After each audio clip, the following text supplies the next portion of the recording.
السلام عليكم ورحمة الله وبركاته. أهلا بيكم معايا من جديد في قناتي سالي's كيتشن. النهاردة بقى هنعمل العظمة دي بربع كيلو لحمة مفرومة وبس. أيوة 14 قطعة بفتيك من ربع كيلو لحمة. وتعالوا ازاي نشوف صوت القرمشة بتاعتها.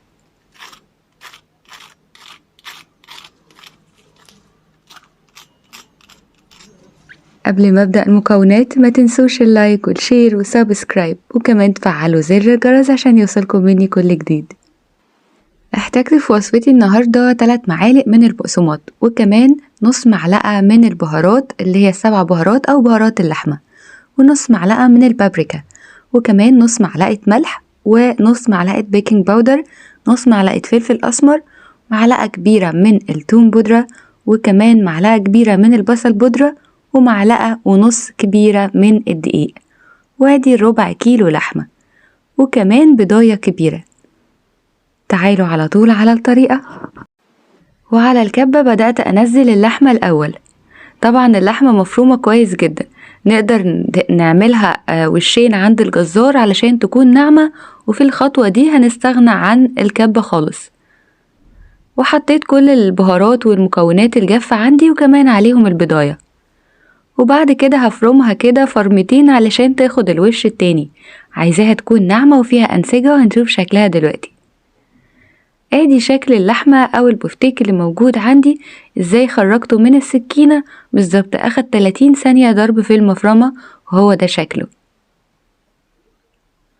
وبعد كده هجيب اكياس من اكياس التلاجة وافتحها نصين، وبعد كده هاخد كورة من كرات اللحمة اللي موجودة او قطعة اللحمة اللي موجودة بالظبط قد الليمونة الكبيرة او المشمشاية. وطبعا تقدري تتحكمي في الحجم بتاعها زي ما انتي عايزة. وبعد كده هنفردها بالمردانة الصغيرة أو مردانة كبيرة أو حتى بإيدك. هنشوف واحدة مفرودة بالمردانة وكمان واحدة مفرودة بإيدك على حسب القطعة اللي انت عايزاها. وهيكون السمك بتاعها رقيق جدا، يعني رفيع، تقدري ان انت تحطيه في الفريزر. وبالظبط اول ما تطلعي القطع من اللحمة دي علشان تبدأي تشتغلي فيها وتبدأ تتقلي او تتشوي على الجريل زي ما هنشوف، بالظبط مجرد ما هتحطيها في الكفر بتاعها هتفك على طول، لان السمك بتاعها رفيع جدا فمش هياخد وقت في الفك. بصوا ازاي السمك رقيق قوي. واكياس التلاجة سهل جدا نعمل الموضوع ده. بصوا ازاي القطعة وكام قطعة عملناها من ربع كيلو لحمة. تعالوا بقى على الخطوة اللي بعد كده. حطيت بضاية وعليها ربع كوباية لبن او تلت كوباية، مفيش مشكلة. وبعد كده هنقلبهم مع بعض كويس جدا. وتعالوا بقى نركنهم على جنب ونشوف المكونات الجافة. والمكونات الجافة عبارة عن ربع معلقة من البهارات، ربع معلقة من الفلفل الأسمر، ربع معلقة من الملح، وقلبتهم كده مع البقسماط بالظبط 4 معالق كبار من البقسماط وكيس من الفيجيتار. وبعد كده حطيت 3 معالق كبار من الدقيق، وأخدت قطعة اللحمة وبعد كده نزلتها في البيض واللبن. تقدري تشتغلي بإيدك عادي جدا. وبعد كده نحطها في الكفر الأولاني اللي هو الدقيق، وبعد كده على البيض واللبن تاني بالظبط ثواني. لو حسيتي ان الموضوع صعب شوية زي ما انا شايفة كده اشتغلي بايدك.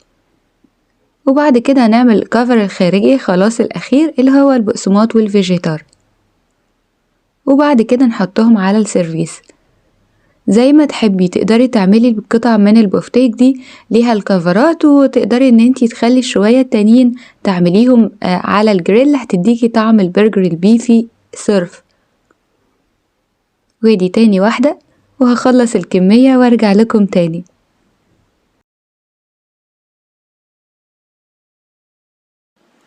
وهو ده بقى شكل البفتيك اللي اتعمل. وادي قطع اللحوم التانية اللي ممكن تتحط على الجريل. وفي طاسة على النار نزلت كده بتلتها زيت، يعني حوالي كوبايتين من الزيت، ولا هو غزير قوي ولا هو ضعيف. وبدأت أنزل بالقطع بتاعة البفتيك، بس أنا عندي الزيت هنا كان ساخن، يعني متوسط، مش بيغلي للدرجة، علشان لو كنتي سخنتي الزيت عالي جدا كان هتبقى محروقة شوية أو هتتلسع بسرعة وتاخد لون بسرعة، وده أنا مش عايزاه.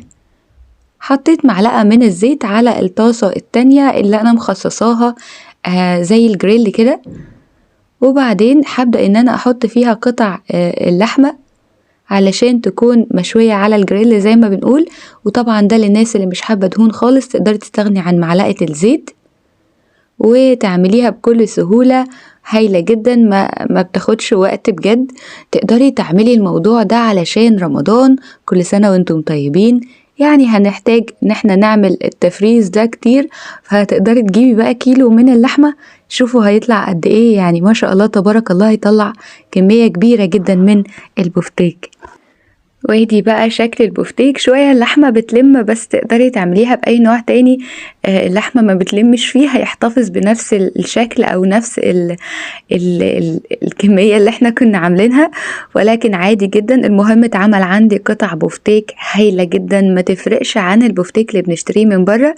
وكمان تقدري تعملي اللحمة المشوية على الجريل دي لو حبيتي تعملي البرجر، بجد هتكون هايلة جدا جدا جدا، ومش هتفرقيها عن برجر بيفي بتاع بره.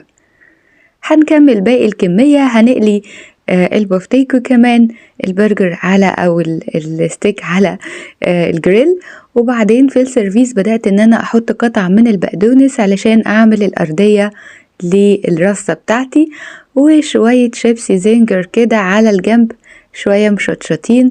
والناحية التانية نحط الشيبسي بالجبنة، يعني نقدر ان احنا ننوع النكهات اللي موجودة عندنا علشان نزين السيرفيس بتاعنا. وتعالوا بقى نرص قطع البفتيك الجامدة جدا. مبسوطة جدا انه بحاجات بسيطة قدرنا ان احنا نعمل كمية كبيرة من قطع اللحم، بجد موفرة، وصفة اقتصادية تقدري تعمليها وتخليها في الفريزر لرمضان، تطلعيها في اي وقت. او لو مستعجلة بجد، لو جبتي كيلو لحمة هتقدري، شوفي يعني ربع كيلو عمل 14 قطعة بفتيك، متخيلين؟ شوفوا بقى 14 في 4، وتقدروا ان انتوا ما تطلعوش الكمية دي كلها. يعني لو تقدروا تطلعوا كل فرد قطعة او قطعتين، لا هتعملوا وجبات كتيرة جدا مع الاكل الجانبي اللي بيكون موجود على السفرة. وهو ده شكله، جنب بقى شوية من الكاتشب وشوية من المايونيز.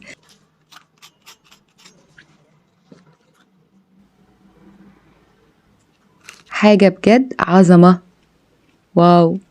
اتمنى النهاردة تكون وصفتي عجبتكم، ولو الوصفة عجبتكم ما تنسوش اللايك والشير وسبسكرايب، وكمان تفعلوا زر الجرس عشان يوصلكم مني كل جديد. ولو في اي وصفة حابين تعرفوها ابعتولي على تعليقات اليوتيوب وحرد عليكم بفيديو للوصفة.